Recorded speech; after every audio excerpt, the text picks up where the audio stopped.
Up to present po. 6 na taon, walang maayos na proyekto dyan. Wala pong tumama kung ano po yung nakaspecify sa plano. Hindi po na-meet lahat yun. At lahat yan may porsyentuhan. Lahat po, Your Honor. Hindi afterthought ito ah. Alam mo ito habang nangyayari at the time. Opo, may instruction po lahat to. Aware kayo na talagang substandard. Opo, Your Honor. Hindi ngayon lang ah. Hindi po ngayon. Indulgence of Senator. Sure, go ahead. Bryce, sinasabi mo lahat ng proyekto ninyo substandard? Opo, Your Honor, kasi lahat po to may obligasyon na kailangan itago.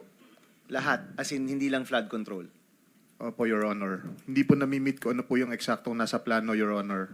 So may plano ang DPWH, merong budget yan, pero dahil yung budget pinaghati-hatian ninyo, sa dulo, walang project na maayos na dumaan sa inyo. Wala po. Yan ang testimony mo ngayon. Opo, Your Honor. Sa opisina po namin, Your Honor. At yung hawak mo ulit ay anong mga proyekto, Bryce? Yung hawak nyo ni Alcantara? Meron pong mga flood control structures, meron pong mga building, meron pong mga kalsada. Pati Your classroom, Honor. kasama dyan, no? Kasama po, Your Honor. So lahat yan substandard.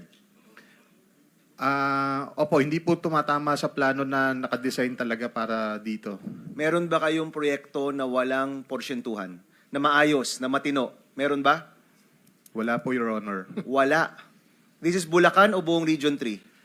Hindi ko po masabi yung sa ibang lugar, Your Honor. Ang sinasabi ko po yung sa nasasakupan po namin, wala po talaga, Your Honor.